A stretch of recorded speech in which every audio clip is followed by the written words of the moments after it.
Every year, billions of naira are disbursed to states under the security vote umbrella. Yet, for decades, Nigerians have been unable to clearly define a security vote or measure its impact in their states.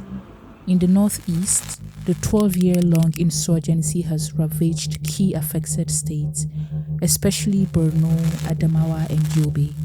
While federal security funding skyrockets to combat the crisis, state security vote disbursements and use are still shrouded in secrecy. In March 2022, Kayode Fayemi, the governor of Ekiti State, noted that states spend more on security apparatus than the federal government.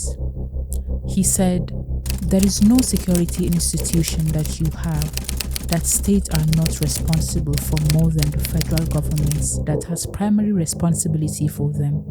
Fayemi explained that the security vote went into funding those security apparatus, but the funding volume does not match the security realities across Nigerian states, especially in the northeast.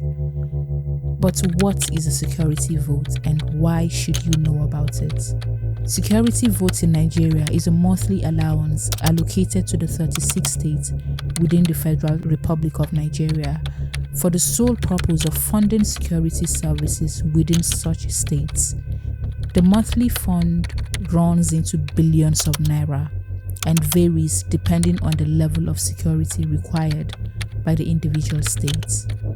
The security funds are hardly subjected to legislative oversight or independent audits, and therefore are disbursed at the discretion of the executive.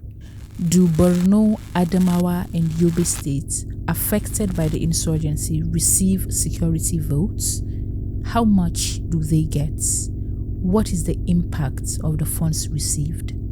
These are questions Nigerians are forced to ask, given the peculiarity of insecurity crisis in the region.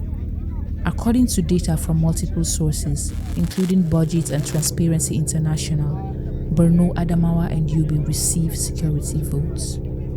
So where are the funds? What is the impact of these funds? What is the money being used for if these states are still rampant with insecurity and insurgency? Who is to be blamed for security in these states if the governments have done their part? Who is to be held accountable? This is part 7 of our video series explaining insecurity drivers in northern Nigeria. We're breaking down major indicators of violence conflicts and covering the communities most impacted by it. With support from the MacArthur Foundation, Human Angle is working to strengthen investigative and data-driven journalism in order to reduce corruption.